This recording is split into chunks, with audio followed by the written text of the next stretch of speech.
최근 문재인 정부의 노동계약 시도가 논란이 되고 있어. 노동 존중을 찬명한 문재인 정부에서 노동계약이 웬 말이냐고? 자, 모두 집중! 지금부터 문재인 정부의 노동계약에 대해 알려줄게.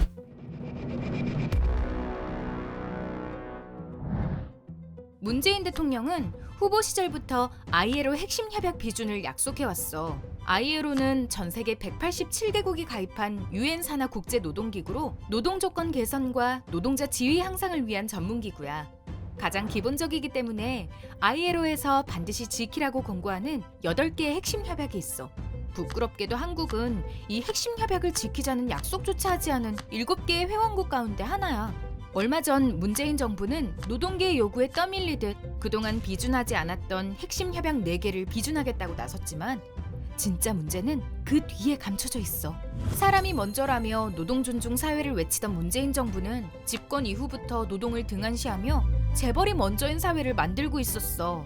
최저임금 1만 원 공약은 취임 2년 차에 파기되었고 그나마 올렸던 최저임금도 산입 범위를 대폭 확대해 무력화했어. 또 일주일에 52시간만 일하는 제도를 도입하겠다고 해놓고 실제로는 탄력근무제 도입, 노동시간 유연화 정책 확대 등을 통해 말뿐인 52시간 근무제를 만들어버렸지.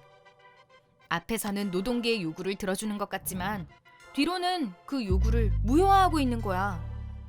지난 10월 1일 정부는 노동관계법 개정안을 국회로 보냈어.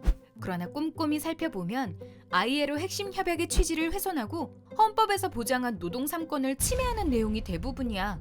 먼저 정부는 사업장 종사자가 아닌 조합원의 사업장 출입과 조합 활동을 제한하려고 해. 쉽게 말해 노동조합원의 지위에 차등을 두겠다는 이야기지. 이렇게 되면 산별노조를 포함한 초기업 단위 노조 임원과 해고 조합원 등은 활동에 제약을 받을 수밖에 없어. 산별노조 위원장이 노조 사업장도 방문하지 못하게 되는 거야.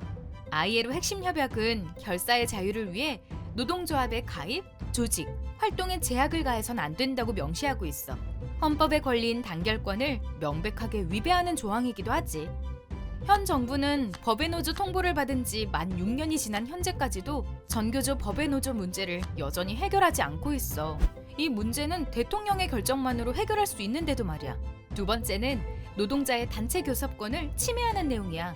노동자는 노동조합을 통해 사용자와 단체 교섭을 하게 되는데 정부안은 이 교섭 내용의 유효기간을 현행 2년에서 3년으로 연장하자는 거야. 그 기간 안에는 새로운 단체 교섭을 할 수 없도록 제한하는 것이지.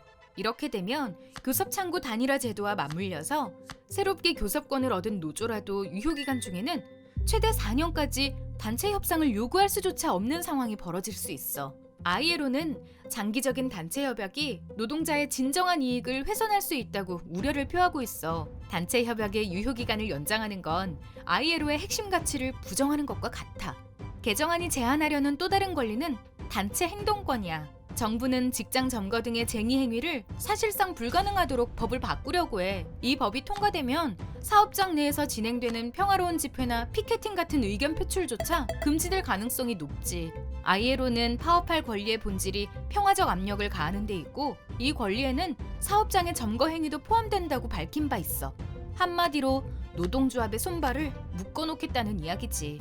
더구나 ILO 헌장은 ILO 핵심 협약 비준을 핑계로 법률, 중재 제정, 관습에 영향을 주어서는 안 된다고 명시하고 있어. 또한 국내법이 ILO 핵심 협약에 보장된 내용을 저해할 목적으로 적용돼서도 안 된다고도 명시하고 있지. 하지만 문재인 정부는 앞서 살펴본 최저임금, 주 52시간 근로제처럼 이런저런 구실로 ILO 핵심 협약의 취지와 목표를 유명무실하게 만들고 있어.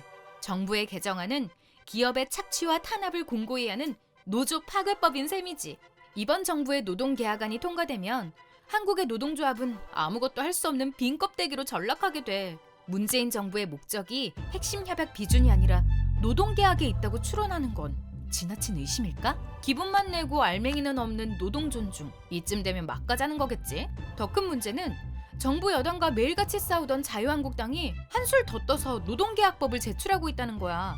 자유한국당은 사측이 부당노동 행위를 해도 처벌하지 못하도록 하는 법, 노동조합이 쟁의 행위를 전면 금지하고 쟁의 행위를 하는 노동조합은 해산시킬 수 있는 법, 파업을 하면 대체 인력을 전면 허용하는 법 등을 제출했어.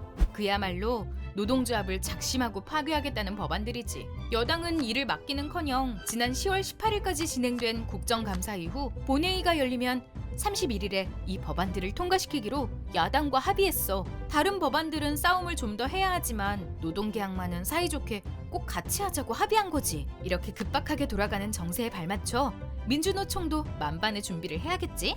그래서 민주노총은 11월 9일 전국 노동자 대회에 100만 조합원을 결집할 계획을 세우고 있어. 정부의 노조 파괴와 노동 탄압에 맞서는 선전포고야. 또한 11월부터 12월까지 이어지는 총파업 총력투쟁에서는 농민, 빈민, 시민사회의 모든 민중이 함께하는 민중대회를 통해 불안정 노동, 비정규직 철폐 등 민중의 삶을 위한 요구를 제시할 예정이야. 자, 이제 우리가 왜 모여야 하는지, 모여서 어떤 일을 해야 하는지 알겠지? 11월 9일 서울에서 열리는 전국 노동자 대회는 우리의 의지를 보여주는 중요한 자리가 될 거야. 우리의 결집된 힘으로 노동할 권리, 진정한 노동 존중 사회를 쟁취하자.